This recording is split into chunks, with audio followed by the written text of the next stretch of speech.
Hey, Mom. I was thinking about something. I wonder what Grandma would say about all this. Good question. What do you think? I don't think she'd be too happy.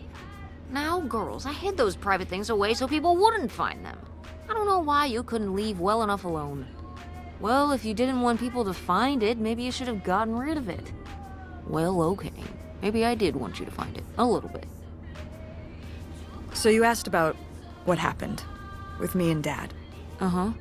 Well, your dad, was always looking for the next thing.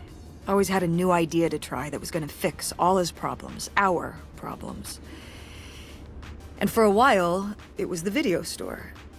And then that sales thing, and then he decided that he was gonna be a professional poker player. Is that what you meant by full-time gambler?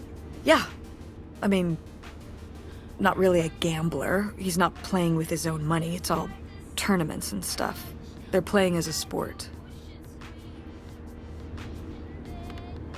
That's insane. Didn't anybody tell him the house always wins? Oh, I did.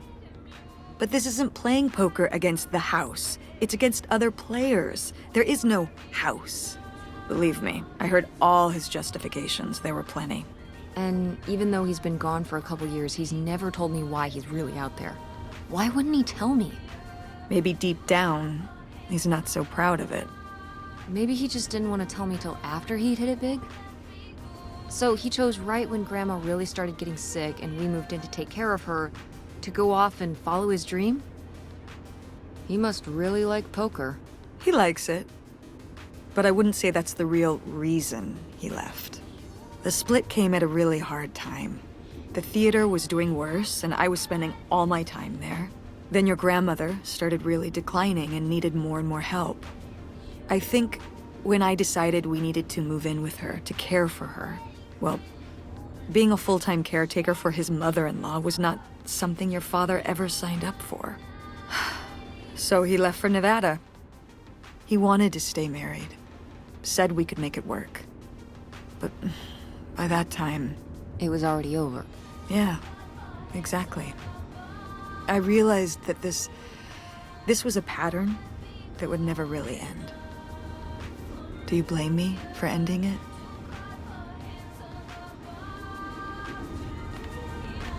No, I get it. You needed his support, and he just ran away. Kind of forced your hand. Yeah, kind of. That sucks, Mom. But I do miss him. I'm sorry for buying the tickets. Oh, I should have talked to you first. I guess I thought, I don't know, that Dad, explain everything to me in a way that made sense, and that he was living some great life out there. no, you shouldn't apologize. I'm sorry I didn't tell you earlier. I guess I was embarrassed.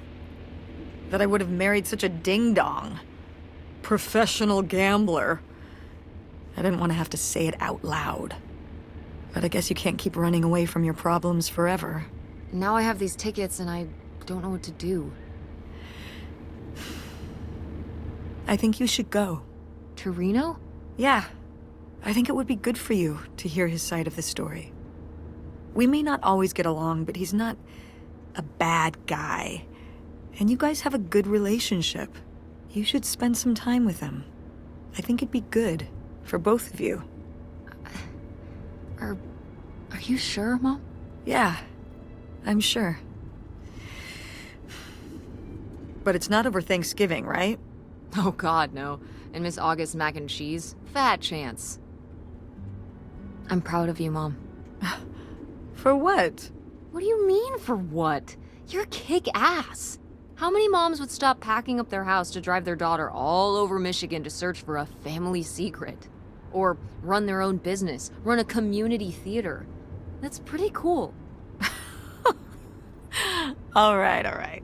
Maybe not the brightest idea from a financial perspective, but it is pretty cool. Thanks, honey. That means a lot.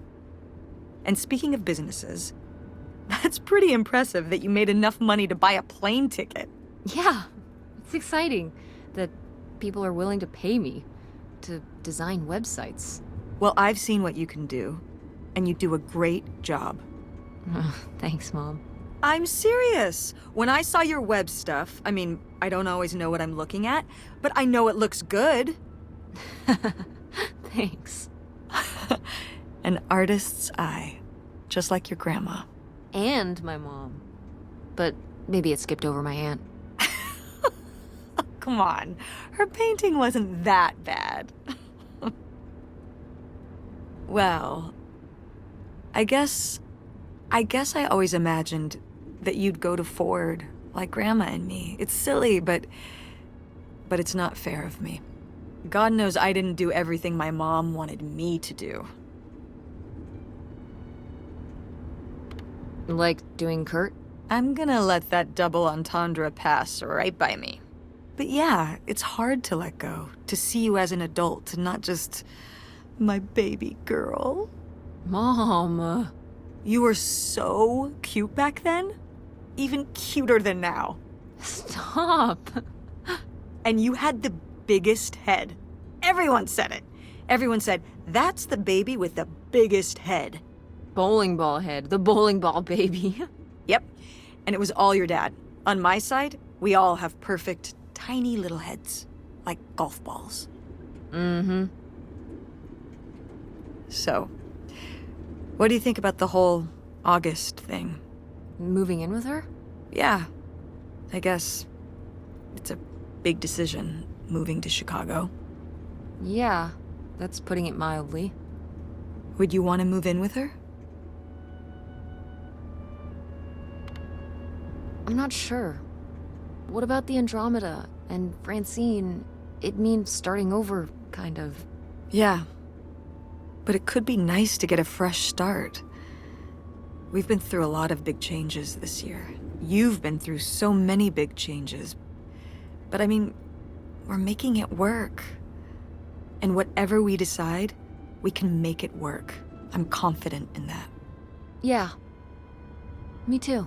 We should call August and tell her about all this. Oh, hey, August, guess what? Our dad really is our dad. You can sleep easy. We're not French Canadian after all.